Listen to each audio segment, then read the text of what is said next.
Very good morning sir, नमस्कार। सुनील कुमार, गंगेश, सुमिता, ताराचंद वर्मा, पिंकी मीना, इंदु कुमारी, राम जोश, बहुत सारे बच्चे हमारे साथ जुड़ गए हैं। आई होप कि सारे आप बढ़िया होंगे, फर्स्ट क्लास होंगे।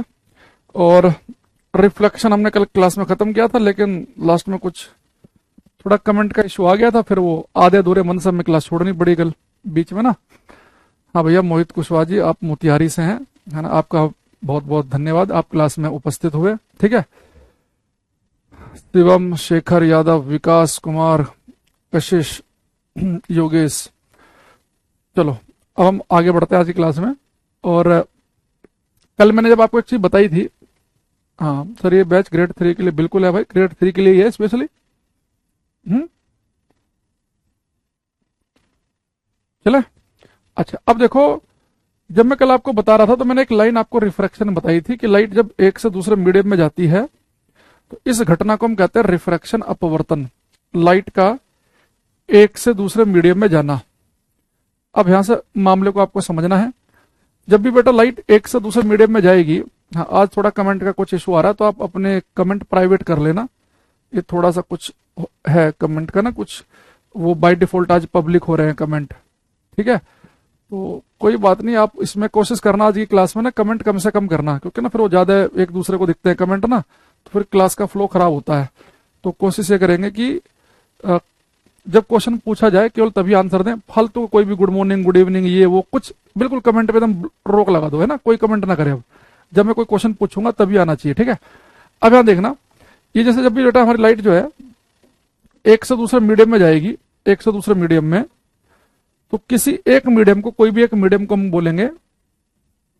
अब वो किसे बोलेंगे अभी थोड़ी देर में आपको पता चल जाएगा। किसी एक मीडियम को बोलेंगे हम ऑप्टिकली डेंसर मीडियम, प्रकाशिक सघन माध्यम। ये हमारा है प्रकाशिक सघन माध्यम। एक है हमारा ऑप्टिकली रेरर मीडियम, प्रकाशिक विरल माध्यम।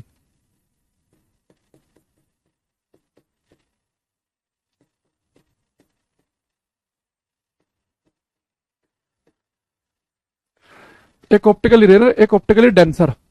अब यहां पे देखो, ऑप्टिकली रेरर और ऑप्टिकली डेंसर का मतलब क्या है। हालांकि जब मैं आगे क्लास में जिक्र करूंगा तो मैं फिर इतना बड़ा नहीं बोलूंगा बार बार कि ऑप्टिकली रेरर मीडियम, प्रकाशिक विरल माध्यम या प्रकाशिक सघन।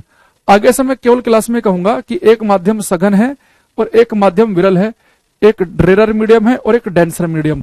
तो आगे से हम सघन और विरल ही कहेंगे, लेकिन पहली बार में हम पूरा नाम लिख रहे हैं। अच्छा, बहुत सारे बच्चे क्या करते हैं कि प्रकाशिक सघन और विरल माध्यम को गलत तरीके से समझ लेते हैं। वो इसे मास डेंसिटी से समझ लेते हैं कि भाई जिस वस्तु की डेंसिटी ज्यादा है ना, जैसे हमने पढ़ा था अभी आर्किमिडीज प्रिंसिपल वगैरह में, कि जिस वस्तु की डेंसिटी ज्यादा होगी वो लिक्विड में, द्रव में डूब जाएगी। बेटा यहाँ पे मास डेंसिटी की बात नहीं हो रही है कि जो वस्तु भारी होगी वो डूब जाएगी। Optically denser medium, optically rarer medium बिल्कुल उससे अलग चीज है, डूबने और तैरने वाली चीज से। प्रकाशिक सघन माध्यम का मतलब ये होता है कि वो माध्यम, जैसे लाइट दो मीडियम में चल रही है, तो जिस मीडियम में लाइट धीरे चलेगी, जहां पर लाइट स्लो हो जाएगी, उसे हम प्रकाशिक। वॉइस क्लियर नहीं आ रही है? सही में ऐसा है क्या? अरे इसी बच्चे को नहीं आ रही कि बाकी को भी नहीं आ रही है? और मैंने इसे कमेंट इसलिए देख लिया क्योंकि थोड़ा सा बैटरी लो है आज, और बैटरी भी मेरे पास चार्ज नहीं है। तो वॉइस क्लियर है कि एक बच्चे को समस्या आ रही है? हो सकता है कि उसके एंड से दिक्कत हो। एक बार बताना भाई, फिर एक दो बच्चे बताना, ये नहीं कि तुम कमेंट बॉक्स भर दो फिर कि वॉइस क्लियर है कि नहीं है। अगर मेरी बैटरी फुल चार्ज होती तो मैं शायद इस कमेंट को पढ़ता भी ना, लेकिन सही है ना? ओके, ठीक है ठीक है, ओके। चलो यहां देखो, तो बेटा प्रकाशिक सघन और विरल को ध्यान से समझना। यहाँ पे डूबने तैरने वाला सिस्टम नहीं चलेगा कि भैया जिसकी डेंसिटी, जिसका घनत्व ज्यादा होता है वो चीज डूब जाती है, जिसका घनत्व कम होता है वो तैर जाती है। वो एक्चुअल में मास डेंसिटी होती है, वो द्रव्यमान घनत्व होता है। यहाँ प्रकाशिक सघन माध्यम का, प्रकाशिक विरल माध्यम का मतलब समझेंगे कि जब लाइट एक से दूसरे मीडियम में जा रही हो, जब लाइट एक माध्यम से दूसरे माध्यम में जा रही हो, तो जिस मीडियम में लाइट धीरे चलेगी, आपको सोचो लाइट हवा से चल रही थी और पानी के अंदर पहुंच गई, तो क्या लाइट जैसे हवा में भाग रही थी, क्या बिल्कुल वैसे ही पानी के अंदर भी चलेगी? नहीं चलेगी साहब। तो लाइट जिस मीडियम में धीरे चलती है, जहां पे लाइट की स्पीड कम हो जाती है, उसे हम कहते हैं डेंसर मीडियम। तो डेंसर मीडियम वो है जहां पे प्रकाश धीरे चलता है, स्पीड ऑफ लाइट कम हो जाती है। जहां प्रकाश की चाल कम हो जाए, जहां पर प्रकाश की चाल कम हो जाए, वो हमारा सघन माध्यम कहलाता है। अच्छा, दूसरी चीज, और बेटा जहां पर प्रकाश तेज भागे, वो हमारा कहलाएगा विरल माध्यम, जहां पे स्पीड ऑफ लाइट ज्यादा हो, प्रकाश की चाल जहां पे ज्यादा हो।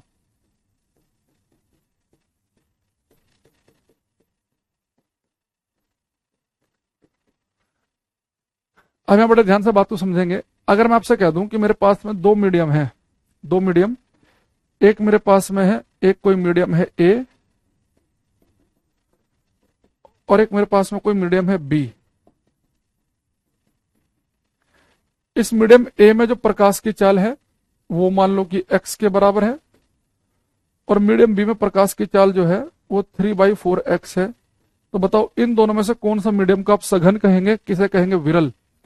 दो मीडियम मेरे पास में है, मीडियम ए, इसमें प्रकाश की चाल x है, x मीटर पर सेकंड, जो भी आप मानना चाहो। मीडियम ए में प्रकाश की चाल x मीटर पर सेकंड है, और मीडियम बी में प्रकाश की चाल 3/4x मीटर पर सेकंड है। तो किस मीडियम में प्रकाश, कौन सा मीडियम सघन है, कौन सा विरल? इनमें डेंसर मीडियम कौन सा, ये आपको बताना है।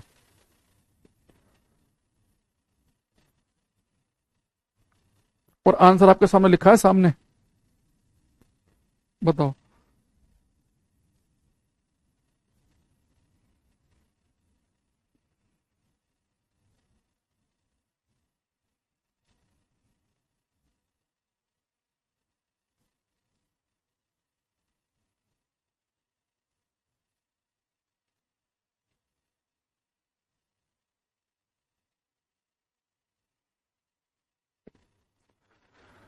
हाँ, अनीता, गंगेश, शिवम, वसीम, रतन, अशोक, कुछ आंसर हमारे पास आ रहे हैं। आज तो खैर आप सभी एक दूसरे के देख ही पा रहे हो, इसमें नाम ही क्या पढ़ना। देखो, जो बेटा मीडियम ए है इसमें स्पीड है x, और मीडियम बी में 3/4x। तो समझ लो 3/4x कितना हो गया, यानी कि x का 75%। इसका मतलब क्या है कि भाई यहाँ पे तो स्पीड ज्यादा है, x स्पीड है, और यहाँ पे स्पीड कितनी रह गई, 0.75x रह गई, भाई कम हो गई ना। तो यहाँ पे स्पीड x है, यहाँ पे 3/4x है, यहाँ पे स्पीड कम हो गई। अगर यहाँ पे स्पीड कम हो गई यानी कि विरल माध्यम है। मीडियम बी जो है वो ए के मुकाबले विरल माध्यम है। मीडियम बी जो है, medium B is rarer with respect to medium A. माध्यम बी माध्यम ए के सापेक्ष विरल है, सघन नहीं है। माध्यम बी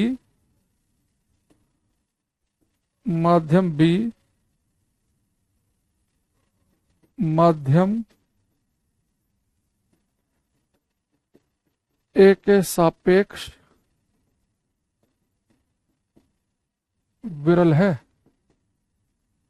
या आप उल्टा भी कह सकते हो कि माध्यम ए माध्यम बी के सापेक्ष सघन है। ए क्या है, बी के सामने सघन है, और बी ए के सामने विरल है। तो जैसा भी आप कहना चाहो वैसे कह सकते हो। तो मीडियम ए जो है यहाँ पे वो सघन माध्यम है, डेंसर मीडियम है।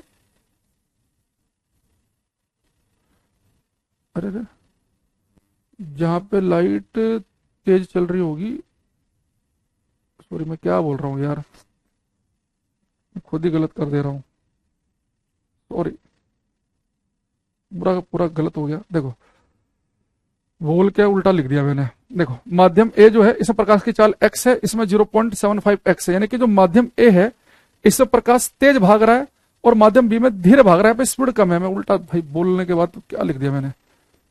एक मिनट रुको, पहले एक लंबी गहरी सांस लेते हैं हम, माइंड को करते हैं एकदम स्थिर। अब माध्यम जो ए है इसमें प्रकाश की चाल ज्यादा है, माध्यम बी में कम है, तो जहां पे प्रकाश की चाल ज्यादा है वो हमारा होता है विरल माध्यम। तो माध्यम ए है विरल, बी है सघन। तो माध्यम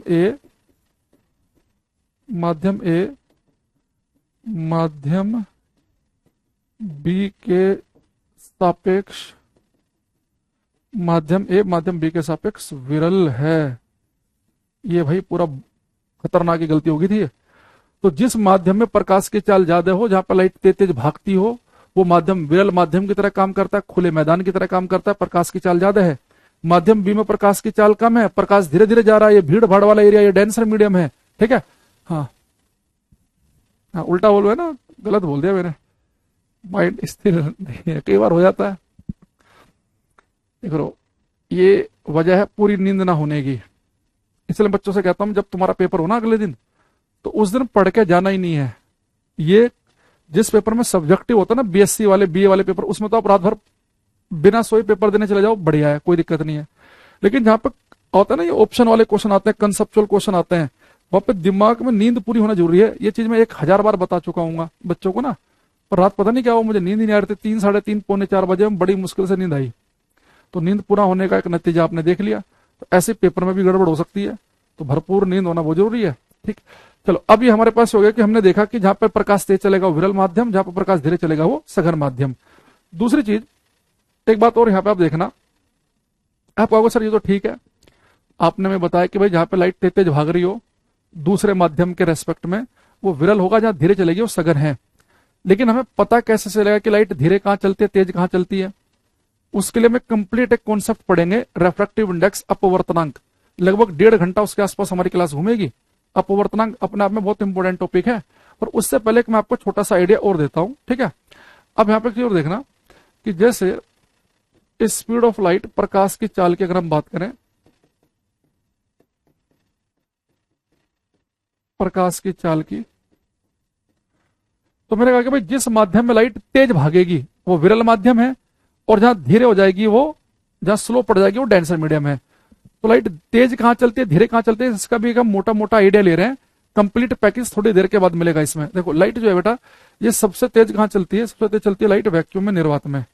तो प्रकाश सबसे तेज चलता है वैक्यूम में, उससे धीरे चलता है एयर। हालांकि वैक्यूम और एयर में कोई खास फर्क नहीं है, उससे धीरे चलता है एयर में, उससे धीरे चलता है लिक्विड में, और सबसे धीरे कहां चलता है? सॉलिड में।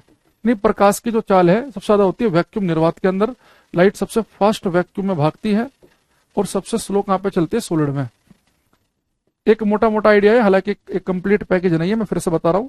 एक मोटा मोटी आइडिया आप ये ले सकते हैं कि प्रकाश जो है सबसे तेज वैक्यूम है, उससे धीरे एयर, उससे धीरे लिक्विड, सबसे धीरे कहां चलता है? सॉलिड के अंदर। ठीक है, अच्छा दूसरी चीज, वॉल्यूम इंक्रीज कर दीजिए।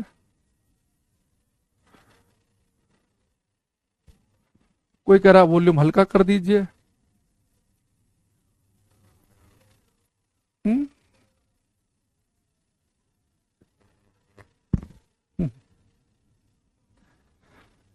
सर आपको एग्जाम था क्या? नहीं, मेरा एग्जाम नहीं था, ऐसे ही कल एक्चुअल में कल उधर ऑफिस गया था क्लास लेने, आया तो मैं इधर शाम को, तो मैं आके सो गया 5-6 बजे, तो मैं उठा 8:30 बजे। और आपको पता बड़ा गंदा टाइम होता है ये, 5-6 बजे आप सो जाओ और फिर 8, 8:30 बजे आप उठो।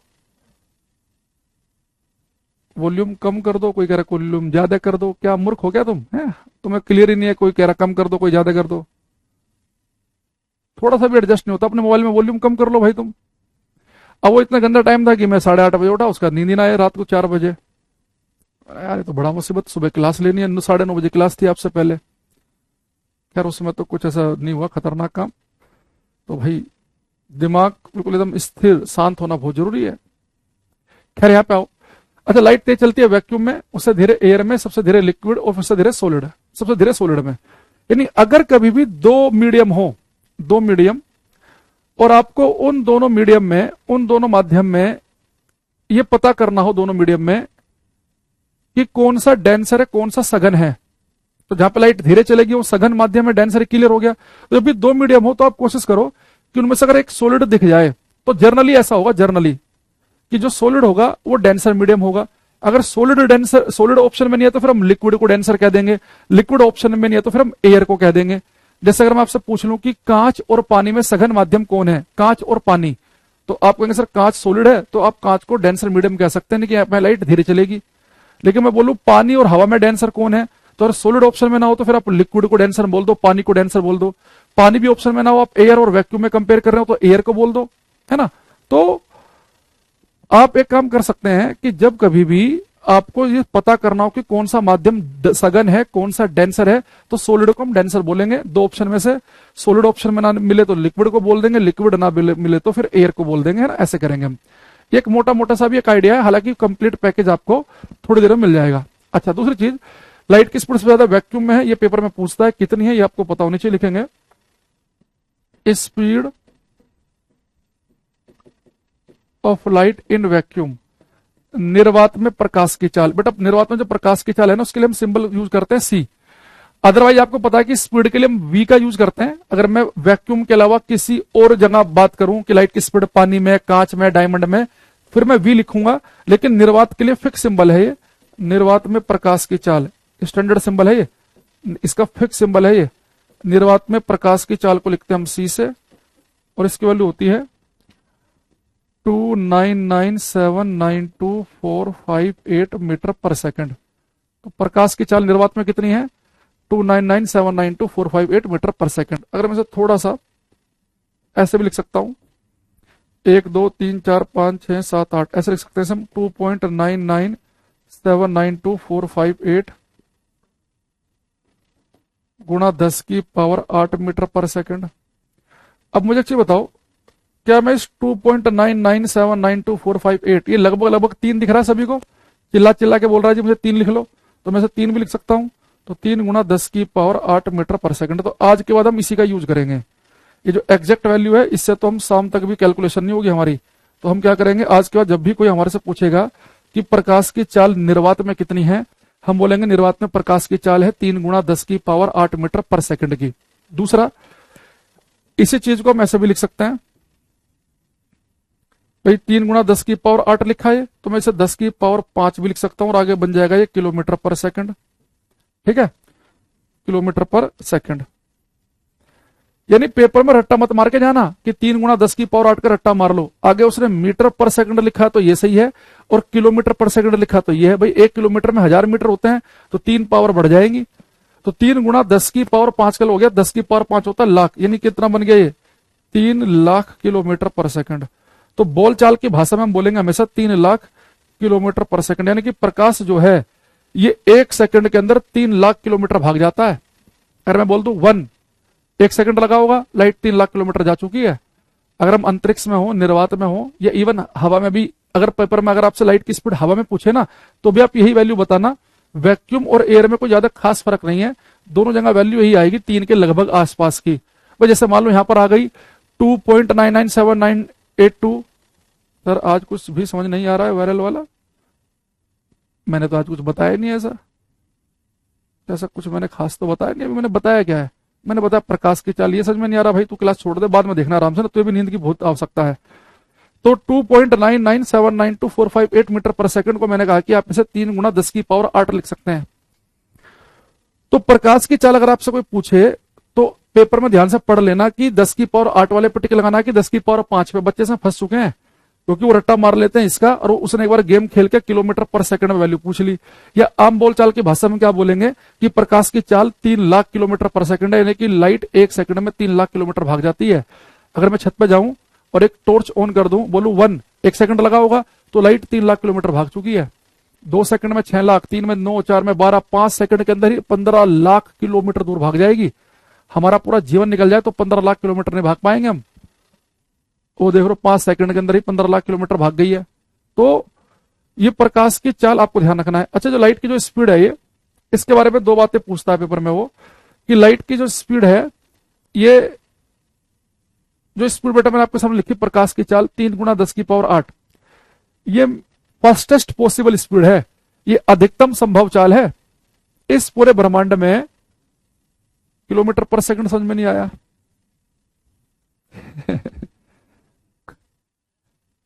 सही है भाई, सही है, बहुत बढ़िया जा रहा देश हमारा ना, एकदम तरक्की कर रहा है हमारा देश एकदम। यहां देखो, अगर मैं आपसे बोलूं कि ये 100 किलोमीटर लिखा हुआ है, 100 किलोमीटर, तो किलोमीटर का मीटर नहीं बना सकते तुम? है किलोमीटर का मीटर, अरे किलो का मतलब होता है 1000, तो 10 किलो की जगह आप लिखते हैं 1000, तो 10 की पावर 3 आ जाएगा। तो 100 किलोमीटर का मतलब हो गया 100 गुणा 10 की पावर 3 मीटर। तो वैसे वहां पे लिखा मैंने, जैसे लिखा था 3 गुणा 10 की पावर 5 किलोमीटर पर सेकंड। यानी प्रकाश की चाल जो है वो 3 गुणा 10 की पावर 5 किलोमीटर पर सेकंड है। तो किलोमीटर का अगर मीटर बनाना है तो किलो का मतलब होता है 10 की पावर 3, तो 10 की पावर 5 है, 10 की पावर 3 है, तो 10 की पावर 8 मीटर पर सेकंड हो गया। बताओ, ये हमारा देश का भविष्य है। 12वीं क्लास कर ली इन्हें, किलोमीटर और मीटर में फर्क नहीं पता इन्हें। तो प्रकाश की चाल जो है 3 गुना 10 की पावर 8 मीटर पर सेकंड लिखो, 10 की पावर 5 किलोमीटर पर सेकंड लिखो, 1 किलोमीटर में होती है 10 की पावर 3, तो 10 की पावर 5 से 10 की पावर 8 में आ जाएंगे। एक और आया, कह रहा है जी 2.9 हो ऑप्शन में और 3 हो तो किस पे लगाएंगे? अरे 2.99 के नजदीक ज्यादा कौन सा है ना? एक आध बच्चा तो फर्जी होशियार भी तो बनता है, दिक्कत भी तो ये है। ये 2.99 लिखा है और एक लिखा है 2.9, एक लिखा है 3। मैं जैसे बोलूं कि भाई आपकी जो सैलरी है वो 2,99,000 रुपए है, 2,99,000। अब तुम्हारे से कहा अगले दिन आके एचआर ने कि आप 2,90,000 लोगे, भाई राउंड फिगर कर लेते हैं, 2,99,000 सही से बन नहीं रही बात, तो 2,90,000 लोगे कि 3 लाख लोगे, तो कितने पैसे मांगोगे तुम? हैं? एक इतने होशियार भी तो बच्चे हैं, उन्हें इतने कंफ्यूज हैं वो कि उन्हें ये दिख रहा है कि 2.99 लिखा है, तो 2.99 में अगर 2.9 ज्यादा नजदीक है कि 3 ज्यादा नजदीक है? भाई 3 ज्यादा नजदीक है। 2,99,000 की सैलरी लेने वाला बंदा 3 लाख लेना पसंद करेगा कि 2,90,000 राउंड फिगर करने हो? अभी मत कहना कि जो जहां पे ज्यादा मिल रही तो ज्यादा तो 100 रुपए भी मिले, तो इसे तो आप खुद देख लो। बहुत बढ़िया, अद्भुत बच्चे हैं हमारी क्लास में। 40 नंबर का साइंस है भाई, टेक्नीशियन में जो बच्चा पूछ रहा है, और 40 में से 20 क्वेश्चन केवल फिजिक्स के ही दिखेंगे, और किलोमीटर मीटर हम बदल नहीं पा रहे, और फिर हम कहते हैं जी जॉब कम निकली है ना? चलो ठीक है। अच्छा, ये जो प्रकाश की चाल जो मैंने आपको लिखवाई, ये बेटा फास्टेस्ट पॉसिबल स्पीड है, अधिकतम संभव चाल है। इस पूरे ब्रह्मांड में, इस पूरे यूनिवर्स में अगर सबसे ज्यादा कोई स्पीड है तो प्रकाश की चाल है। पेपर में आपको गुमराह करेगा, आपसे कह देगा कि निम्नलिखित में से किसकी स्पीड ज्यादा, ऑप्शन लिख देगा कि ध्वनि की चाल, साउंड की स्पीड ज्यादा, राफेल विमान की स्पीड ज्यादा, सुपरसोनिक मिसाइल की स्पीड ज्यादा, लाइट की स्पीड ज्यादा। भैया लाइट तो 1 सेकंड में ही 3 लाख किलोमीटर भाग जा रही है, बाकी की औकात तो इसके अगल बगल भी नहीं है। ये मिसाइल पिसाइल जो है ना, ये 1 सेकंड में 2-4 किलोमीटर भाग सकती हैं, और ये भाग रहा है 3 लाख किलोमीटर। तो अधिकतम संभव चाल है प्रकाश की चाल। इसके कंपैरिजन में किसी की भी स्पीड आ जाए, तुरंत ऑप्शन से उड़ा देना उसे। तो यहां पर लिखेंगे हम कि स्पीड ऑफ लाइट, तुम सारे के सारे मूर्ख हो, मैंने कमेंट ही हटा देता हूं। एक से कोई ज्ञान दे रहा है, कोई कुछ लिख रहा है ना, 1 मिनट रुको। चलो अब तुम अपना कमेंट करते रहो, तुम्हारे कमेंट पढ़ने के चक्कर में तो भाई लग रहा है कि सिलेबस नहीं होगा 2 साल में भी। तो यहां लिखेंगे speed of light, speed of light is fastest possible speed, comma nothing can move faster than light, nothing can move faster than light. Hindi में लिखेंगे प्रकाश की चाल अधिकतम संभव चाल है, प्रकाश की चाल अधिकतम संभव चाल है, कोई भी वस्तु प्रकाश से तेज नहीं भाग सकती है। प्रकाश की चाल, एक माइक का वाला सिंबल लगा देते हैं सामने। प्रकाश की चाल अधिकतम संभव चाल है, कोई भी वस्तु प्रकाश से तेज नहीं भाग सकती है। मैं जानबूझ के लिखवाता हूं बच्चों को ये, nothing can move faster than light, ताकि कंफ्यूजन बचे ही ना, आप किसी चीज से कंफ्यूज हो ही ना। तो प्रकाश की चाल अधिकतम संभव चाल। एक क्वेश्चन आता है कि प्रकाश की जो चाल है ये सर्वप्रथम किसने मेजर की? तो इसमें लिखेंगे speed of light, speed of light was first measured by ओली रोमर। प्रकाश की चाल सर्वप्रथम ओली रोमर ने ज्ञात की थी। प्रकाश की चाल सर्वप्रथम, प्रकाश की चाल सर्वप्रथम ओली रोमर ने ज्ञात की थी। सन भी लिख लेना इसका, 1676, 1676 में ज्ञात की थी, 1676। तो ये क्वेश्चन पेपर में रखा, रेलवे में ऐसे फैक्ट आ जाते हैं। दूसरा एक क्वेश्चन पूछता है पेपर में कि प्रकाश की चाल को मापने का पहला प्रयास किसने किया था? तो फर्स्ट जो ट्राई किया था ना प्रकाश की चाल को मापने का, पहला ट्राई किया था गैलीलियो ने, गैलीलियो। लेकिन ये सफल नहीं हो पाए थे, अनसक्सेसफुल रहा था इनका। तो प्रकाश की चाल मापने का पहला प्रयास किया गैलीलियो ने, और गैलीलियो तो ये बोल दिया भाई साहब प्रकाश की चाल तो अनंत है भाई, इतनी ज्यादा स्पीड है प्रकाश की 3 लाख किलोमीटर पर सेकंड, तो ये मेजर ही नहीं कर पाए। उन्होंने कहा जी भाई साहब इस तो मापी नहीं जा सकती, अनंत बता दी इन्होंने, गैलीलियो ने असफल प्रयास।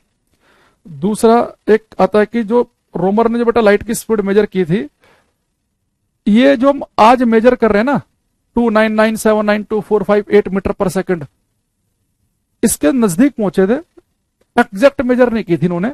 जो आज हम मॉडर्न टाइम में मॉडर्न स्पीड ऑफ लाइट जो हम यूज कर रहे हैं, जो मैंने लिखा है एग्जैक्ट वैल्यू जो यूज करते हैं साइंटिस्ट लोग, वो ये यूज करते हैं, और न्यूमेरिकल वगैरह में हम बच्चे स्टूडेंट वगैरह हम ये यूज कर लेते हैं ताकि एक आसपास का एक आइडिया रहे। तो ये जो है मॉडर्न जो स्पीड ऑफ लाइट है ये फिजियो ने ज्ञात की थी, तो यहां पर लिखेंगे मॉडर्न स्पीड ऑफ लाइट जो हम यूज करते हैं आज के समय में, आधुनिक समय में मॉडर्न स्पीड ऑफ लाइट, आधुनिक प्रकाश की चाल जो यूज की जाती है वो फिजियो, FIZEAU, फिजियो ने ज्ञात की। तो 3 साइंटिस्टों का नाम याद रखना इसमें। एक वो जिसके द्वारा पहला प्रयास किया गया, जिसने सोचा भी इस बात को, बड़ी बात थी कि प्रकाश की चाल को मापते हैं, वो गैलीलियो साहब थे, है ना। और उसका जो पहला सफल प्रयास रहा, जो नजदीक पहुंचे, वो ओली रोमर साहब थे। और जो बिल्कुल एग्जैक्ट जो हम आज के समय में यूज करते हैं, वो प्रकाश की चाल फिजियो ने ज्ञात की। साइंटिस्ट का नाम हिंदी इंग्लिश में सेम ही होता है, ठीक है। और ये थोड़ा सा आप याद रख लेना कि जो ओली रोमर ने पहले ज्ञात की, उस वाले का ईयर भी आप याद कर सकते हैं, ठीक है। अब वापस आ जाते हैं यहाँ पे।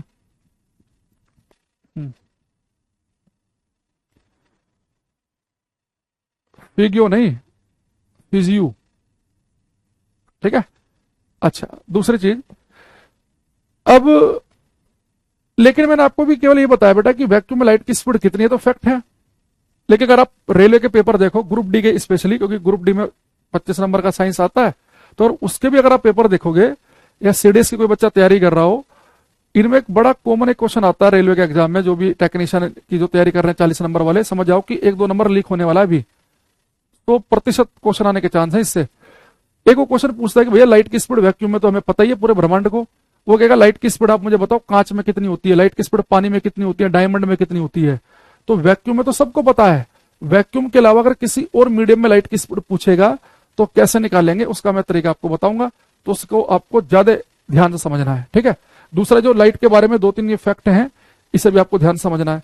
तो अभी मैंने क्या बोला कि जब भी लाइट हमारी एक से दूसरे मीडियम में जा रही होगी, तो जिस मीडियम में लाइट तेज भाग रही होगी दूसरे के मुकाबले, मान लो एक मीडियम में स्पीड x है और दूसरे में जैसे मैंने कहा कि x/2 मान लो आधी रह गई, तो जिस मीडियम में लाइट की स्पीड कम आएगी, जहां लाइट धीरे चलेगी, वो हमारा डेंसर सघन माध्यम हो जाएगा, और जहां तेज भाग रही होगी, फुल स्पीड से भाग रही होगी, वो हमारा विरल माध्यम हो जाएगा। तो हमने एक क्वेश्चन लिया था कि यहाँ पे स्पीड x है, यहाँ पे 3/4x है, तो यहाँ पे स्पीड कम है, यहाँ पे स्पीड ज्यादा है, तो जहां लाइट की स्पीड ज्यादा होगी वो माध्यम दूसरे के सापेक्ष विरल माध्यम कहलाएगा, ठीक। और दूसरा याद रखना कि कोई भी जो मीडियम है ना, वो बेटा सघन है या विरल है, कोई भी मीडियम सघन या विरल होता है ना, वो किसी के कंपैरिजन में होता है। आपसे अगर मैं केवल ये पूछ लूं कि भाई साहब ये बताओ कि कांच जो है, कैसे, थोड़े आपसे पूछूं कि पानी जो है ये सघन माध्यम है कि विरल, आप ये बता ही नहीं सकते पानी सघन है कि विरल है। ये बताओ किसके सापेक्ष पूछ रहे हो। अगर आप पानी का कंपैरिजन कांच से, डायमंड से करोगे तो पानी विरल माध्यम हो जाएगा, और पानी का कंपैरिजन हवा से करोगे तो ये सघन माध्यम हो जाएगा। तो कोई माध्यम ना तो सघन होता ना विरल होता, वो किसी के सापेक्ष, किसी के रेस्पेक्ट में होता है। ये बात थोड़ी सी और धीरे धीरे आपको क्लियरिटी आएंगी। तो अभी के लिए मैंने क्या क्या बताया, दोबारा सुनेंगे। अभी मैंने ये कहा कि लाइट का एक से दूसरे मीडियम में जाना रिफ्रैक्शन, अपवर्तन कहलाता है। लाइट एक से दूसरे मीडियम में जाएगी, एक माध्यम विरल, एक सघन होगा। जहां लाइट धीरे चलती है वो सघन, जहां तेज भागती है वो विरल माध्यम होता है, ठीक है। इसके अलावा फिर क्वेश्चन था वैक्यूम में स्पीड ऑफ लाइट, एयर में स्पीड ऑफ लाइट का कितने प्रतिशत है, ये तो निकालना बड़ा मुश्किल है भाई।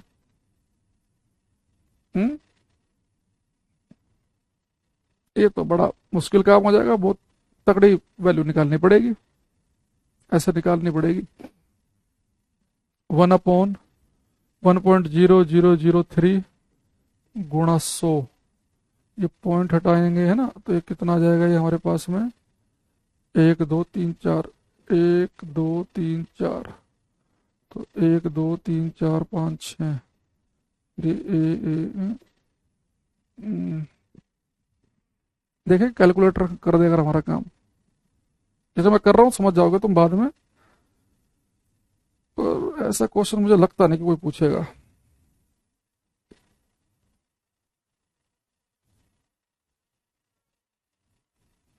$99.99।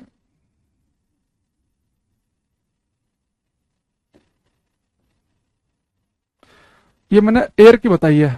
अगर आप मेरे से कोई पूछ ले कि भाई, जैसे मैं आपसे ये कह रहा था अभी कि प्रकाश की चाल वैक्यूम में बता रहा था मैं आपको 3 × 10⁸ है। मैंने कहा कि एयर में आ जाए तो एयर में भी 3 × 10⁸ ही बता देना, क्योंकि जो एयर में लाइट की स्पीड है ना, वो वैक्यूम में जितनी स्पीड है ना, उसके मतलब ये 99.97, यानी कि दोनों लगभग बराबर बराबर सी हैं, उसके बराबर सी, ज्यादा कोई खास फर्क नहीं है। खैर जब ये आगे आएगा ये वैल्यू कहां से आई तब देखेंगे इसे हम बाद में चल के। मतलब ये कहना चाह रहा हूं मैं आपसे कि जैसे लाइट की जो स्पीड है वैक्यूम में कितनी है, 3 × 10⁸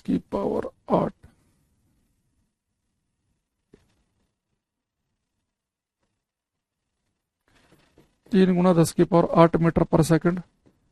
इसका 99.97 कुछ आया था ना निकल के, इतना परसेंट निकल के आया था। तो मुझे बताओ, ये वैक्यूम में लाइट की स्पीड 3 × 10⁸, अगर इसका मैं 99.97% निकाल लूं तो कुछ ज्यादा खास फर्क आएगा क्या?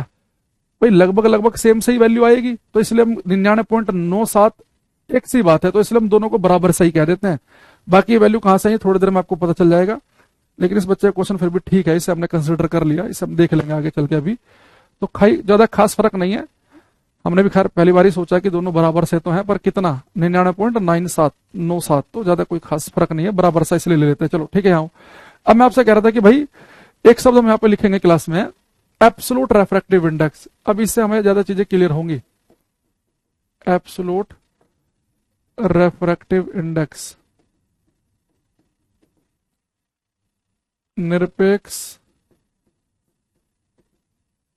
अपवर्तनांक। इसे मैं आगे से केवल रेफ्रैक्टिव इंडेक्स बोलूंगा, हिंदी में केवल अपवर्तनांक बोलूंगा। इसका सिंबल हम यूज करेंगे एन। क्लास के अंदर पेपर में आपको एन भी लिखा मिल सकता है और म्यू भी लिखा मिल सकता है, दो सिंबल इसके लिए हम यूज करते हैं। ठीक है। अच्छा अब यहां देखना, एब्सोल्यूट रेफ्रैक्टिव इंडेक्स निरपेक्ष अपवर्तनांक की बात कर रहे हैं। जो रेफ्रैक्टिव इंडेक्स क्या है, अभी के लिए आप ये समझो कि जैसे मुझे दो मीडियम में कंपेयर करना है कि कौन सघन माध्यम है। तो अभी मैंने कहा कि आप सॉलिड ढूंढ लो, जो सॉलिड है वो सघन कह दो। अगर सॉलिड ऑप्शन में नहीं है तो लिक्विड को सघन डेंसर कह दो, लिक्विड नहीं है तो एयर को कह दो। लेकिन हम कहां फंस जाएंगे, अगर मेरे पास में 3-4 ऑप्शन हो और सारे ही लिक्विड के ऑप्शन हो तो मैं कैसे बताऊंगा कौन सघन है। मेरे पास 5 ऑप्शन है, पांचों ही सॉलिड के हैं, तो कैसे बताऊंगा कि कौन सघन माध्यम है। ठीक है।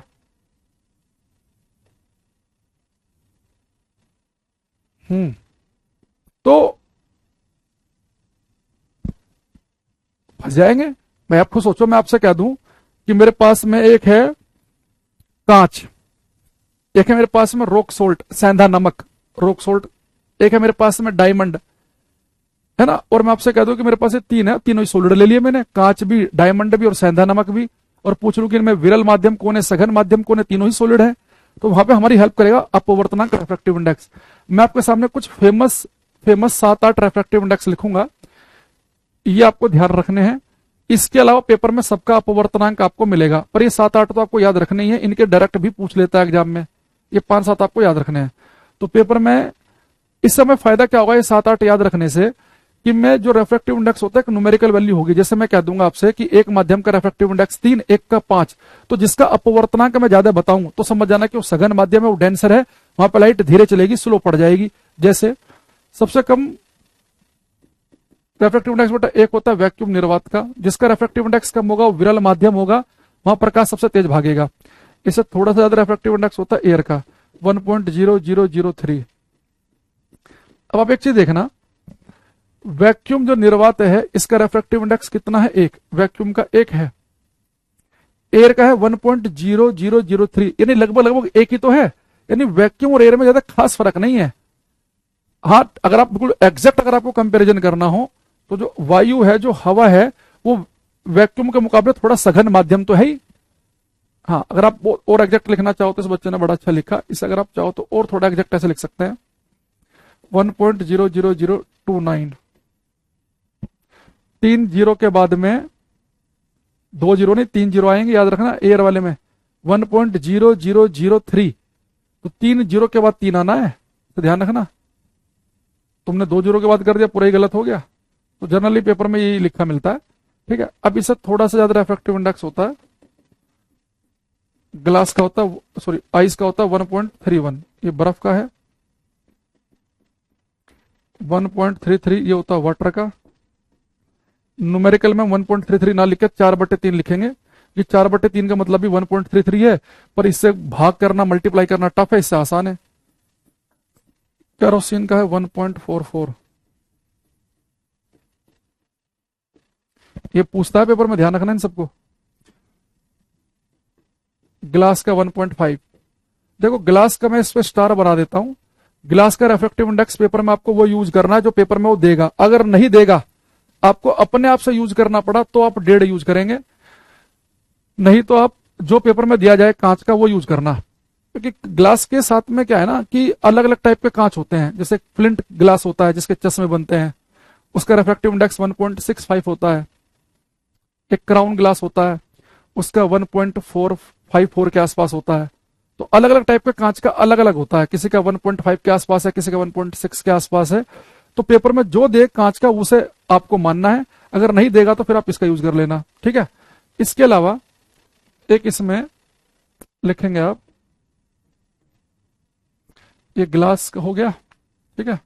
एक लिखेंगे आप इसमें, ये 1.5 ही एक चाहो तो आप लिख सकते हैं, यही होता है बेंजीन का, बेंजीन। यही होता है ग्लिसरीन का भी।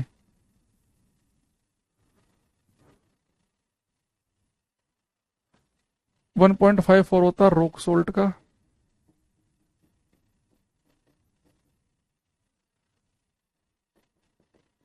एक लिख सकते हैं आप डायमंड का 2.42। ये कुछ रेफ्रेक्टिव इंडेक्स हैं, ये आपको याद रखना है, ठीक है। हाँ, सिलिकॉन का 3.9, जर्मेनियम का 4, उनकी जरूरत नहीं है, उन्हें छोड़ो। वैक्यूम का 1, इससे थोड़ा ज्यादा एयर का, उससे ज्यादा आइस का, उससे ज्यादा वाटर का, उससे ज्यादा केरोसिन का, उससे ज्यादा ग्लास, रॉक सोल्ट, फिर किसका, डायमंड। नहीं, जैसे जैसे रेफ्रेक्टिव इंडेक्स बढ़ रहे हैं, जिस माध्यम का रेफ्रेक्टिव इंडेक्स सबसे ज्यादा है वो माध्यम ज्यादा सघन कहलाएगा।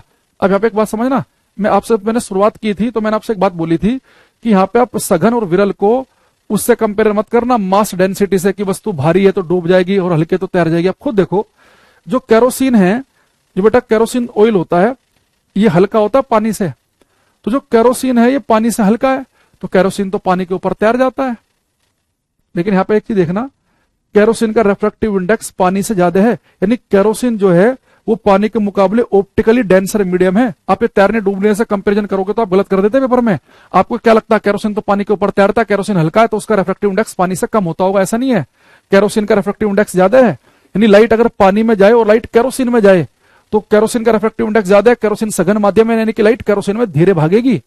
देखो, जिस मीडियम का रिफ्रैक्टिव इंडेक्स जितना ज्यादा, उस मीडियम में स्पीड उतनी ही कम होगी। तो स्पीड किसी मीडियम में जो होती है लाइट की, वो रिफ्रैक्टिव इंडेक्स अपवर्तनांक के इनवर्सली प्रोपोर्शनल है। तो माध्यम में speed, speed of light in medium, किसी माध्यम में जो प्रकाश की चाल है, speed of light in medium, किसी माध्यम में जो प्रकाश की चाल होती है, वो अपवर्तनांक रेफ्रैक्टिव इंडेक्स के इनवर्सली प्रोपोर्शनल का मतलब यह है कि जिस माध्यम का अपवर्तनांक जितना कम होगा उसमें लाइट उतना ही तेज भागेगी, जिसका अपवर्तनांक ज्यादा होगा वो सघन माध्यम होगा, उसमें धीरे भागेगी। एन की वैल्यू ज्यादा तो स्पीड उस मीडियम में कम, एन की वैल्यू कम तो उस मीडियम में स्पीड ज्यादा। जैसे यहां से मैं एक क्वेश्चन आपसे पूछने वाला हूं, ये सारे रेफ्रैक्टिव इंडेक्स आपने लिख लिए होंगे, मैं ऐसा मान के चल रहा हूं। देखो एक क्वेश्चन देखना, आपको बताना है in which medium speed of light is fastest। निम्नलिखित में से किस माध्यम में प्रकाश की चाल अधिकतम है। ऑप्शन दे रहा हूं मैं आपको, निम्नलिखित में से किस माध्यम में प्रकाश की चाल अधिकतम है। केरोसिन है, रॉक सोल्ट है, वाटर है, डायमंड है, आइस और एक ग्लास, कांच। ये कुछ मीडियम मैंने आपको दिए और आपको बताना है कि इनमें से किस मीडियम में प्रकाश की चाल सबसे ज्यादा है। In which medium speed of light is fastest. Sir जिसका रेफ्रेक्टिव इंडेक्स ज्यादा है उसका घनत्व तो उतना कम, ऐसा किसी ने कहा भाई तुम्हारे से? हमने कहा कुछ ऐसा कि जिसका रेफ्रेक्टिव इंडेक्स ज्यादा होगा उसका घनत्व तो कम होगा? यहाँ रेफ्रेक्टिव इंडेक्स और घनत्व को कंपेरिजन नहीं करना है। वो मास डेंसिटी, वो द्रव्यमान घनत्व अलग चीज है कि जिसकी डेंसिटी ज्यादा है, जिसका घनत्व ज्यादा है वो डूब जाएगा, जिसका घनत्व कम है वो तैर जाएगा। यहाँ पर रेफ्रेक्टिव इंडेक्स बता रहा है कि मीडियम डेंसर या रेयर का मतलब ये है कि कहां प्रकाश धीरे चलेगा, कहां तेज चलेगा। मनोज, विक्की, रवि, योगेश क्या कर रहे हो भाई? कोई वाटर लिख रहा है, कोई आइस लिख रहा है, कोई रॉक सोल्टर लिख रहा है। यानी कंपटीशन कम है। देख लो आज तो कमेंट भी प्राइवेट नहीं है। देखो कितने बुरे हालात है बच्चों के, बताने के 5 मिनट के बाद ही गलत कर दे रहे हैं।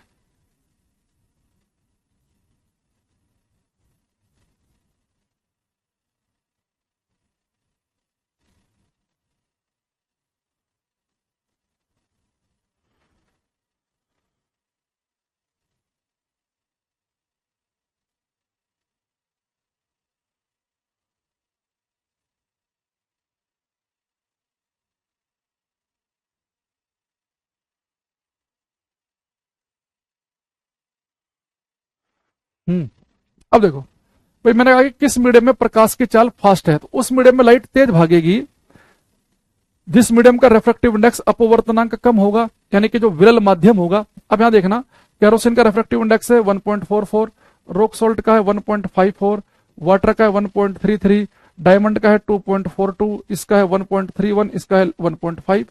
तो इन सब में सबसे कम अपवर्तनांक आइस का है, तो यानी कि आइस में लाइट की स्पीड सबसे फास्ट होगी। अरे यही तो लिखा भी 2 मिनट पहले कि जिस माध्यम का अपवर्तनांक कम होगा उसमें प्रकाश की चाल अधिकतम होगी। तो जितने मैंने लिखे हैं उनमें सबसे कम आइस का तो लिखा मैंने। यहां देखो आइस का सबसे कम है तो इसमें सबसे ज्यादा स्पीड होगी, और सबसे धीरे पूछता मैं तो आप डायमंड कहते। इन सब में डायमंड का रिफ्रैक्टिव इंडेक्स ज्यादा है, यानी कि डायमंड ज्यादा सघन माध्यम है, ज्यादा डेंसर मीडियम है, ऑप्टिकली डेंसर, तो यहां लाइट की स्पीड कम आएगी। वाटर क्यों लिख रहे हो आप लोग? कितने बच्चों ने लाइन से वाटर लिख दिया है? एक आदमी तो रॉक सोल्ट भी लिख रखा था पहले, एक आदमी तो धुरंधर ने डायमंड भी लिख दिया है ना। हमने पूछा क्या है, कोई ग्लास बता रहा है, कोई डायमंड बता रहा है, कोई कुछ बता रहा है, फिर कहते हैं जी हमारा सिलेक्शन नहीं हो रहा है, कंपटीशन बहुत ज्यादा है। कंपटीशन ज्यादा नहीं है, तुम में ही भाई कमी है ना क्या।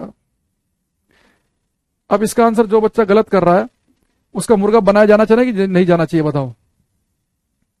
हम्म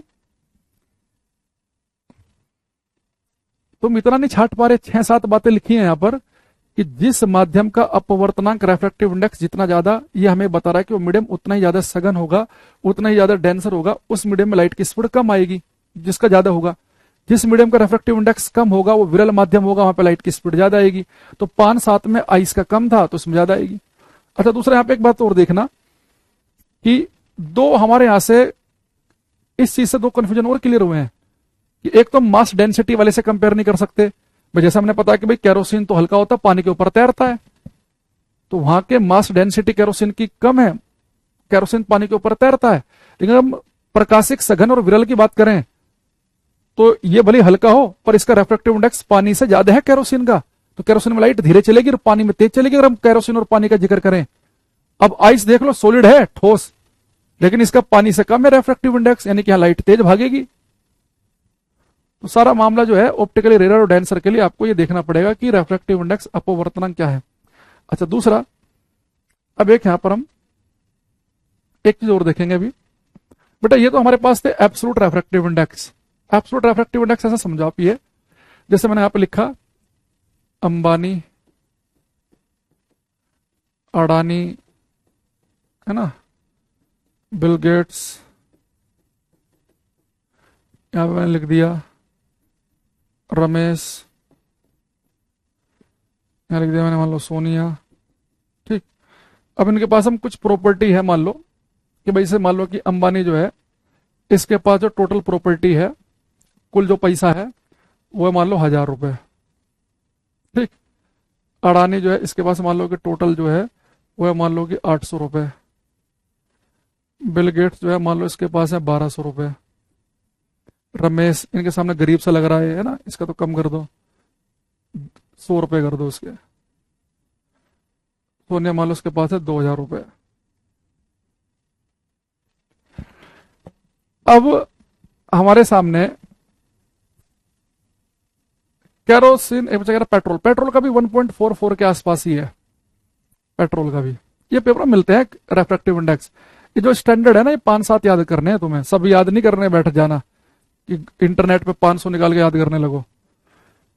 अब देखो तो ये तो इनके पास बेटा एग्जैक्ट वैल्यू है कि भाई इसकी प्रॉपर्टी इतनी, इसकी प्रॉपर्टी इतनी, इसकी प्रॉपर्टी इतनी, इसकी प्रॉपर्टी इतनी, इसकी प्रॉपर्टी इतनी, ठीक। लेकिन अगर मैं आपसे पूछ लूं भाई सोनिया जो है ये अंबानी के मुकाबले कितने गुना ज्यादा अमीर है। हाँ, केरोसिन का कुछ जगह 1.41 भी लिखा होता है, कई जगह 1.44 भी लिखा होता है, तो 1.44 कर लेना, या तुम 1.41 भी कर सकते हो, अलग अलग किताब में अलग अलग मिल सकता है। अभी हमारे पास में मैं पूछूं कि सोनिया जो है ये अंबानी से कितने गुना ज्यादा अमीर है, आप बोलेंगे जी 2 गुना ज्यादा अमीर है। वो इसके पास 1000 रुपए, इसके पास 2000 रुपए। मैं आपसे पूछ लूं कि भाई ये बताओ कि अडानी जो है रमेश से कितने गुना ज्यादा अमीर है, आप कहोगे सर 8 गुना। इसके पास 100 रुपए, इसके पास 800 रुपए, यानी कि 8 गुना ज्यादा अमीर है। एक चीज तो होती है कि भाई किसी के पास कितना कितना पैसा हो तो फिक्स वैल्यू हो गई, पर एक होता ना दो में कंपेयर करना कि इससे 4 गुना ज्यादा अमीर है, कि ये से 2 गुना अमीर है, कि इससे 12 गुना अमीर है, कि इससे 18 गुना ज्यादा अमीर है।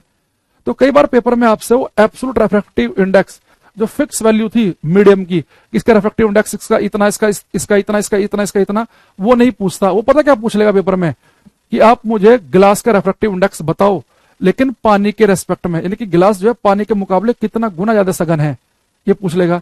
ये आपसे कहेगा कि मुझे बताओ कि डायमंड का रिफ्रैक्टिव इंडेक्स पानी के मुकाबले कितना है, इस तरीके से पूछ लेगा। तो अब वो देखो क्वेश्चन हम कैसे करेंगे, थोड़ा 2-4 करेंगे तो आपको समझ में आएगा मैं कहना क्या चाह रहा हूं। मान लो मेरे से कोई पूछ ले व्हाट इज रेफ्रैक्टिव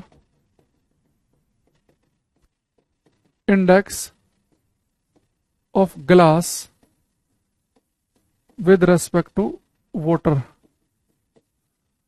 कांच का अपवर्तनांक जल के सापेक्ष बताइए। कांच का अपवर्तनांक,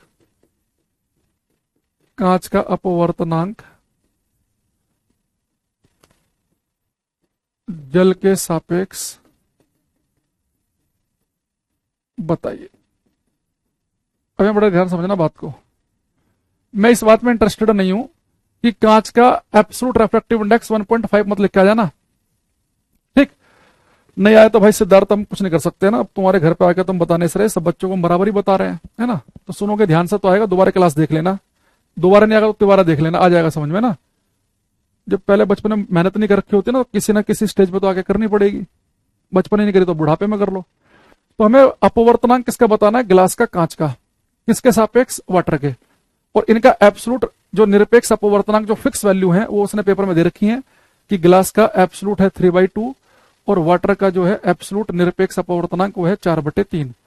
अब पहले 2-3 क्वेश्चन देखो, फिर आपको बच्चे जैसे लगने लगेंगे। भाई मुझे रेफ्रैक्टिव इंडेक्स किसका पूछा गया, गिलास का। तो जिसका भी अपवर्तनांक पेपर में आपसे पूछे उसका लिखेंगे ऊपर, और जिसके सापेक्ष पूछे उसका निरपेक्ष, उसका एब्सोल्यूट रेफ्रैक्टिव इंडेक्स लिखेंगे नीचे। यानी एक्चुअल में आपको यहाँ पे वैल्यू बतानी है Ng/Nw की, यानी गिलास का एब्सोल्यूट अपॉन वाटर का एब्सोल्यूट रेफ्रैक्टिव इंडेक्स।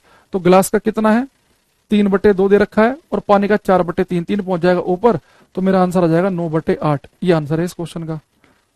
यहाँ पे आप ये मत कर देना कि सर कांच का रिफ्रैक्टिव इंडेक्स तो 1.5 है और आप 1.5 लिख कर आ जाओ।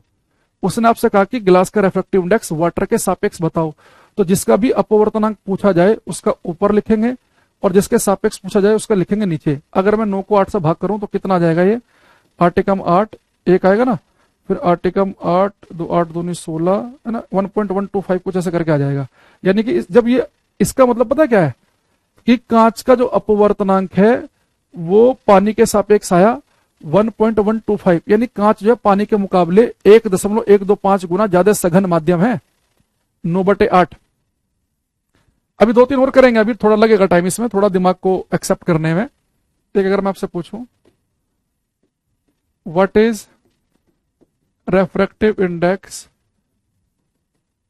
Of diamond with respect to water, हीरे का अपवर्तनांक जल के सापेक्ष बताना है, और उसने कहा कि जो डायमंड है हीरा, उसका एब्सोल्यूट निरपेक्ष अपवर्तनांक 2.4 यूज करो और वाटर का यूज करो 4/3। 2.42 इसलिए नहीं लिखा उसने शायद कि ताकि कैलकुलेशन आपकी आसान रहे। तो कह रहा है कि what is the refractive index of diamond with respect to water. तो आपको हीरे का अपवर्तनांक जल के सापेक्ष बताना है। हीरे का अपवर्तनांक जल के, हीरे का अपवर्तनांक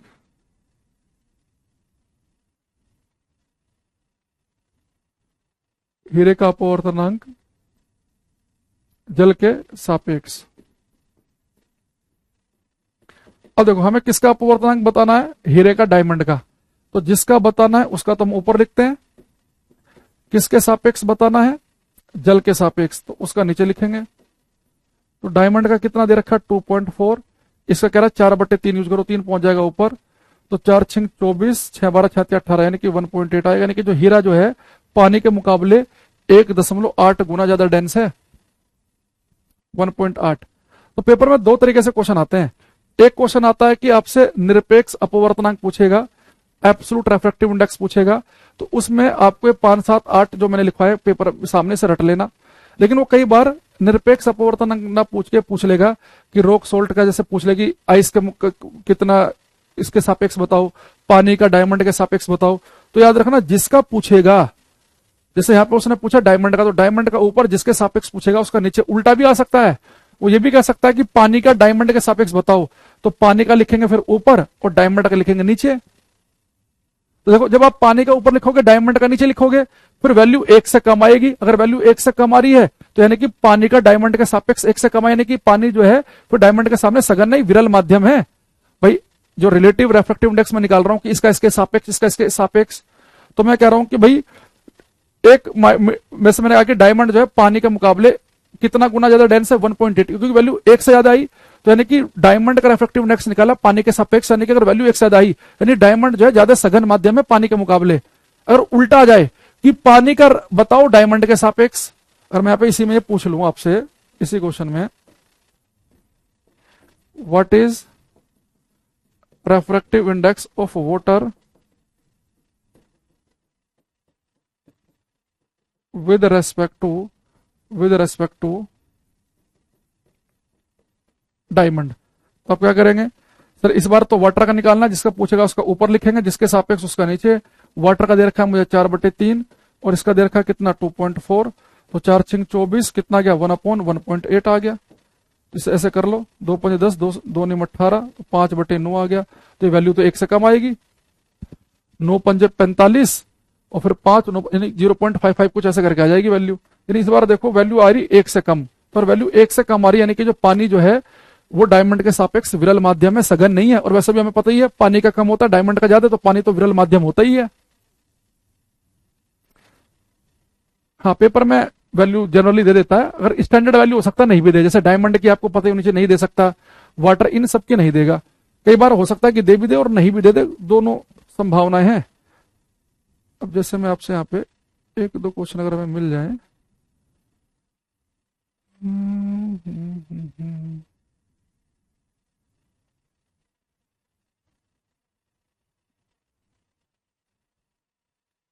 क्वेश्चन ये करना, क्वेश्चन नंबर 18। 3 4 क्वेश्चन करते हैं अभी हम इस टाइप के, तो थोड़ा सा आपको आएंगी चीजें समझ में।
हम्म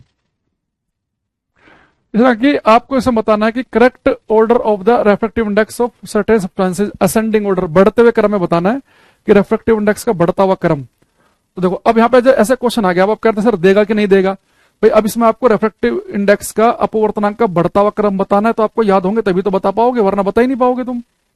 अब यहाँ देखना, रॉक सोल्ट का होता है 1.54, अलग पेन यूज कर लेते हैं। तो भाई कुछ इसलिए आपको स्टैंडर्ड याद रखने ही पड़ेंगे। अब ऐसा क्वेश्चन वरना फिर कैसे करोगे, न्यूमेरिकल में तो चलो आपको दे देगा, पर इस तरह के क्वेश्चन में कैसे करें फिर। बेंजीन का 1.5 तो घट रहा है, गलत हो गया। केरोसिन का 1.44, इसका होता है 1.31, घट गया, ये भी गलत हो गया। 1.54, इसका है 1.31, घट गया। 1.31, 1.44, 1.5, 1.54, ये सही है, ये आ गया। डी इसका आंसर आ जाएगा। एक तो यही बता रहा है, देखो ये ऐसे एक क्वेश्चन आया था पिछली बार रेलवे के में, ये वायु का निरपेक्ष अपवर्तनांक। तो बहुत सारे बच्चे से रट लेते हैं कि जो वायु का है वो लगभग 1 होता है, पर अब लगभग 1 याद करके जाओगे तो फंस जाओगे। तो 1.0003, मैंने कहा था कि 3 जीरो के बाद 3 लिखा आएगा, ऐसे वैसे एग्जैक्ट वैल्यू ये है, पर वो जनरली वो ये लिख देता है पेपर में, तो उसे ध्यान रखना।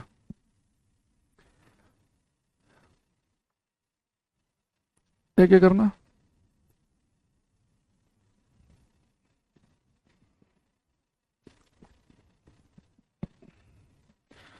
रोहित, सुमित, वसीम, सुमित कुमार, पिंटू, जितने बच्चे खाली एबीसीडी लिख रहे हैं सबका गलत है। क्वेश्चन का नंबर जरूर लिखा करो साथ में।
अब देखो इसमें मैंने आपको पूरा मौका दिया। एब्सोल्यूट रेफ्रेक्टिव इंडेक्स पूछा भैया, एब्सोल्यूट रेफ्रेक्टिव इंडेक्स किसी भी माध्यम का निरपेक्ष अपवर्तनांक। देखो किसी मीडियम का निरपेक्ष अपवर्तनांक एब्सोल्यूट वाले की बात कर रहा है।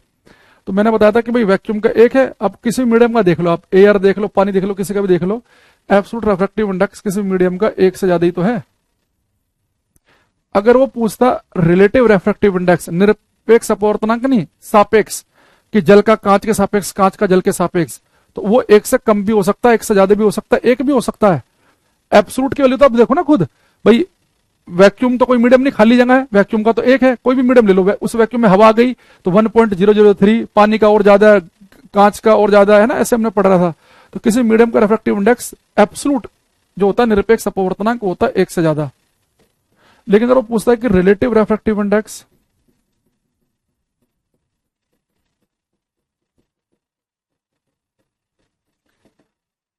सापेक्ष अपवर्तनांक, तो अभी मैंने आपको दिखाया था सापेक्ष अपवर्तनांक में कि जैसे भाई डायमंड का आपने निकाला था पानी के सापेक्ष तो 1.8 आया था, लेकिन जब पानी का डायमंड के हिसाब से निकाला तो 0.55 ही आया था। तो 1 से ज्यादा भी आ सकता है, 1 से कम भी आ सकता है, और 1 के बराबर भी आ सकता है।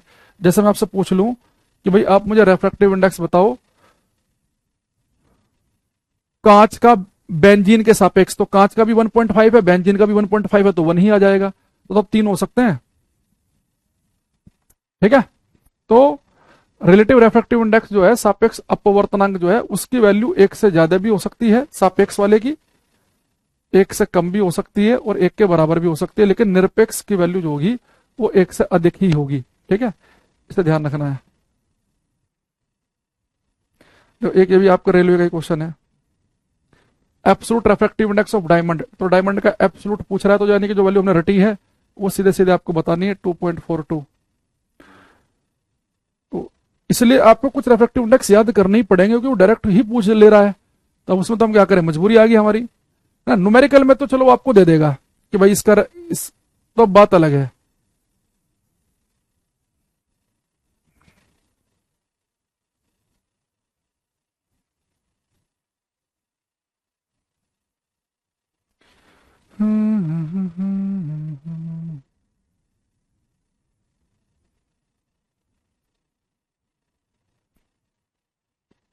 एक करना कोई।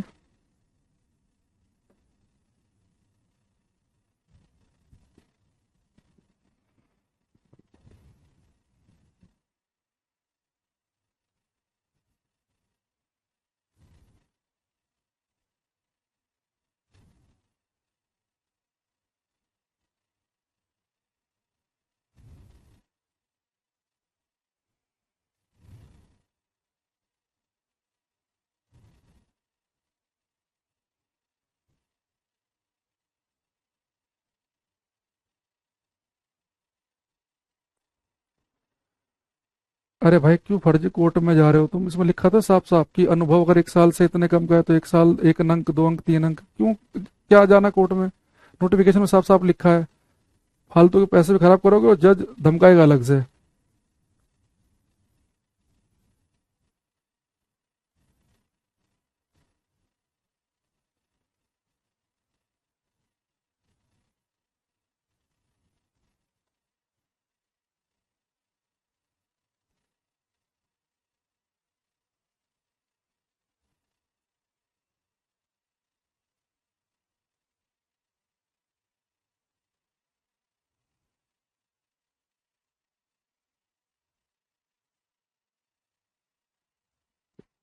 हम्म, देखो इसने क्या लिखा है, refractive index of medium 1 with respect to medium 2। आपको रेफ्रेक्टिव इंडेक्स बताना मीडियम 1 का, किसके रेस्पेक्ट में, जिसका रेफ्रेक्टिव इंडेक्स बताना उसे ऊपर लिखते हैं, जिसके सापेक्ष पूछ रहा है उसको लिखते हैं नीचे, यानी कि आपको n1/n2 की वैल्यू बतानी है ना।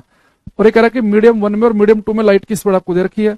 तो पहले मीडियम में लाइट की स्पीड क्या दे रखी है, 2.5 गुणा 10⁸ मीटर/सेकंड, और v2 लिख रखा है 2 गुणा 10⁸ मीटर/सेकंड।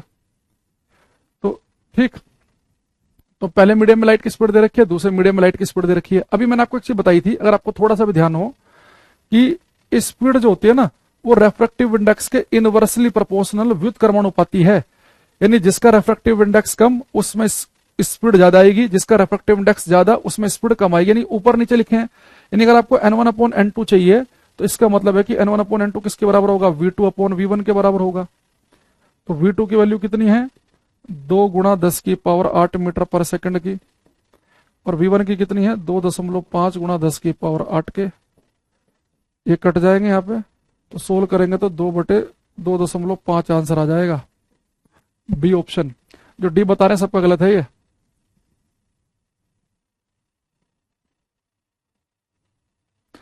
शेखर कह रहे हैं 9th का डी है।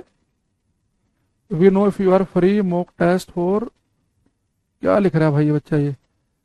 अब पूरा बोर्ड डी भरने देने से ठीक, डी ठीक नहीं हो जाएगा है ना। अब देखो कितनी बेइज्जती वाली बात हो जाए, कितनी बेइज्जती हो जाती है ना ऐसे में। अब पूरा का पूरा कमेंट बॉक्स भर दे रहे हो, डी डी डी डी लिख रहे हो और आंसर भी निकल जाए। चुपचाप हल्का से डी लिख दिया करो तो बेइज्जती कम हो, है ना। पूरा भर दे रहा डी डी लिख के, अब यहां से ब्लॉक कर दूंगा फिर रोता फिरेगा, है ना भाई। बाकी बच्चों का नंबर आने दो, एक ही बच्चा 500 कमेंट कर देगा तो हम किसी और का कमेंट पढ़ ही नहीं पाएंगे। थोड़ा सा सभ्य तरीके से अपनाओ, और उसका ये तो चलो सही भी दो तो भी समझ में आया कि चलो सही आंसर दे रहे हैं, आंसर भी गलत आ रहा है, 50 बार कमेंट भी कर रहे हैं। अब थोड़ा जाओ चुल्लू भर पानी लो और मुंह पे छपका मारो, नींद से उठो।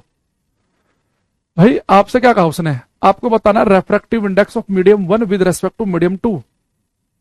तो आपको जिस मीडियम का रेफ्रैक्टिव इंडेक्स बताना है, आपको 5 क्वेश्चन कराए मैंने अभी, कि जिसका रेफ्रैक्टिव इंडेक्स बताना है उसका ऊपर लिखते हैं, जिसके सापेक्ष बताना उसका लिखते हैं नीचे, यानी n1/n2 की वैल्यू चाहिए। लेकिन हमें दे क्या रखा उसने कि पहले मीडियम में साहब स्पीड ये है, दूसरे मीडियम में ये, स्पीड देकर आपसे पूछ रहा है। अब दूसरा यहां पे देखना कि जो हमें पता है कि किसी भी मीडियम में जो स्पीड होती है वो रेफ्रैक्टिव इंडेक्स के इनवर्सली प्रोपोर्शनल है, व्युत क्रमानुपाती है, यानी v और n आपस में इनवर्सली प्रोपोर्शनल है। यानी कि अगर v और n ऊपर नीचे लिखे हुए हैं, तो अगर मुझे चाहिए n1/n2, अगर मैंने n1 लिखा है ऊपर तो v1 आएगा नीचे, n2 लिखा नीचे तो v2 आएगा ऊपर, यानी कि n1/n2 v2/v1 के बराबर है। तो दूसरे मीडियम में स्पीड कितने ऊपर लिखेंगे, पहले वाले में नीचे लिखेंगे।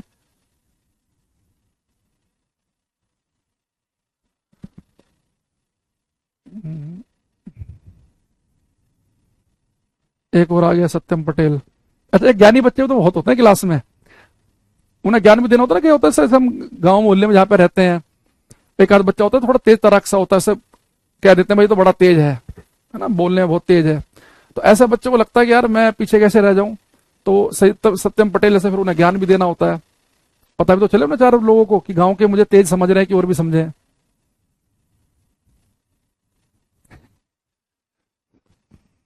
आप देखो तुम समझ रहे होंगे, जब डेली जब यहाँ पे प्राइवेट चैट चलती है तो टीचर इरिटेट क्यों होते हैं, ऐसी बकवास चल रही होती है। आज तो तुम चलो देख पा रहे हो, ये रोज का काम है ये। अच्छा, हमें लगता है कि चलो भाई किसी का कोई सीरियस कमेंट आया हो, हम देखने बैठते हैं, वहां पे अलग ही कहानी चल रही होती है। खैर चलो, अरे अरे कहाँ होंगे, कहाँ होंगे।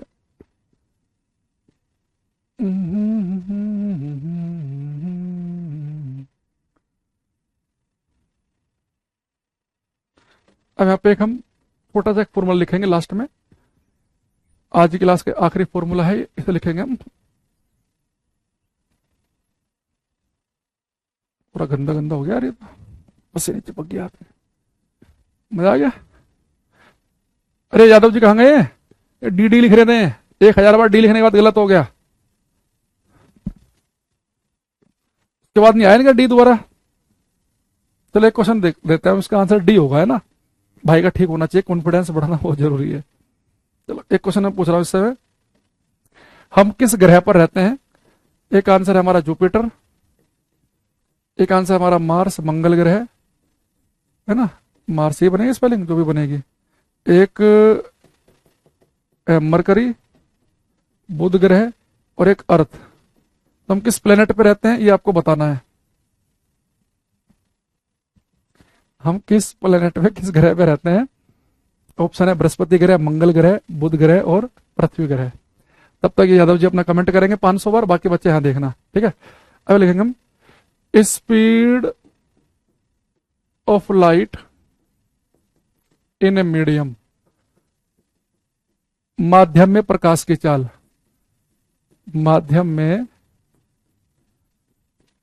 प्रकाश की चाल, इसे हम लिखते हैं v से।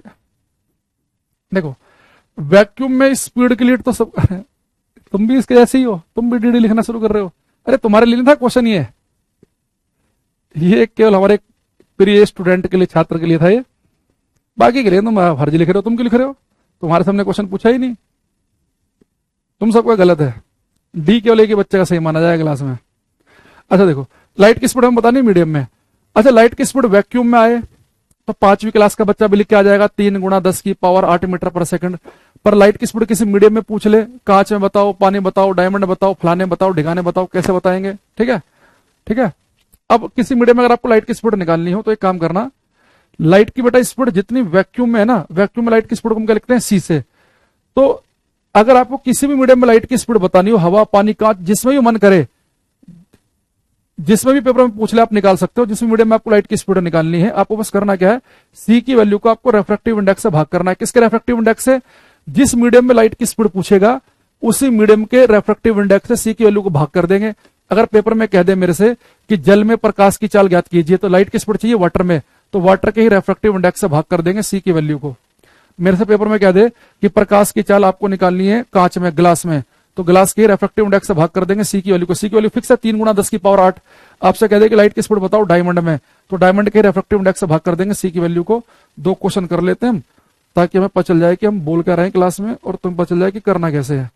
सबसे पहले जैसे क्वेश्चन हमारे सामने है ये,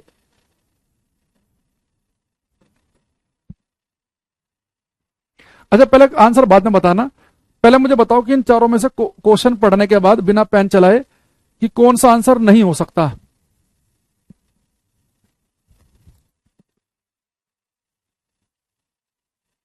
अच्छा डी के बदले 4 कर दिया, अरे यार गड़बड़ होगी, शिट।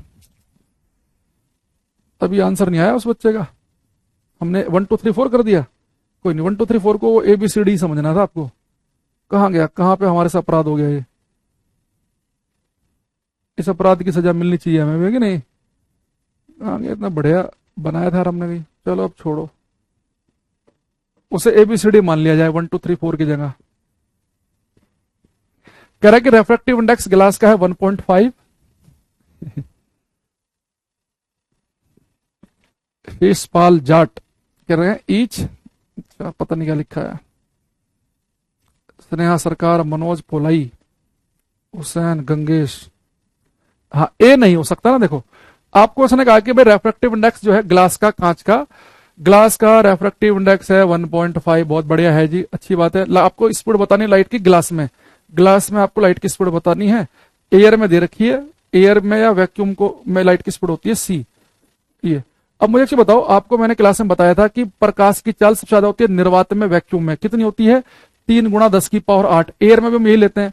तो बेटा लाइट की स्पीड सबसे ज्यादा है 3 गुना 10 की पावर 8, तो ये तो आंसर 4 गुना 10 की पावर 8 है। ये सेकंड लिखा बेटा हर जगह, सेकंड है ये। तो यानी कि ये तो मेरा आंसर हो ही नहीं सकता। जब भी पेपर में आपसे प्रकाश की चाल पूछे, समझ जाना कि इस नंबर से बड़ी स्पीड संभव ही नहीं है। अधिकतम संभव चाल कितनी है 3 गुना 10 की पावर 8, यानी ये तो आंसर है ही नहीं किसी भी हालत में। तो पहले कई बार थोड़ा सा इस बात को ध्यान रखेंगे हम। कई बार मान लो कि हम क्वेश्चन कर रहे हैं, हमें पूरा कॉन्सेप्ट आता है, हमने कैलकुलेशन गलत कर दी और हमारा ऐसा आंसर आ जाए जो 3 गुना 10 की पावर 8 से बड़ा हो, तो दोबारा रीचेक करो यार कहां गलती होगी। ये तो महापाप हो गया, जैसे मेरे से हो गया था आज क्लास में आते ही, है ना। तो यहाँ पे लिखेंगे हम, तो आपको लाइट की स्पीड चाहिए ग्लास में, तो मैंने कहा था कि जिस मीडियम में लाइट की स्पीड चाहिए सी की वैल्यू को उसी के ही रेफ्रेक्टिव इंडेक्स से भाग कर देना। ये फॉर्मूला पढ़ाया ना मैं आपको भी, V is equal to c by n. तो लाइट की स्पीड चाहिए ग्लास में, तो ग्लास के रेफ्रेक्टिव इंडेक्स से भाग कर देंगे। तो सी की वैल्यू कितनी है 3 गुना 10 की पावर 8 मीटर पर सेकंड। ग्लास का रेफ्रेक्टिव इंडेक्स दे रखा है, देखो न्यूमेरिकल में जनरली आपको दे देगा वो। 1.5 भाग करेंगे तो कितना आएगा 2 गुना 10 की पावर 8। तब आपका जिस मीडियम में मन करे आप उस मीडियम में लाइट की स्पीड निकाल सकते हैं। निकाल लोगे?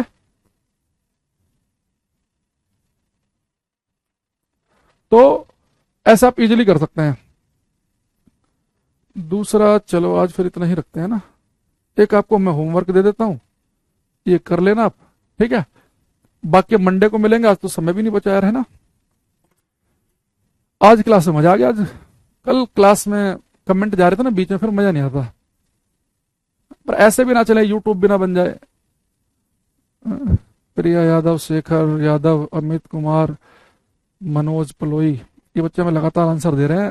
सर जी हम जा रहे हैं, जाओ भाई, ठीक है बाय। हम भी जा रहे हैं। Thank you everyone, take care. मिलते हैं मंडे को।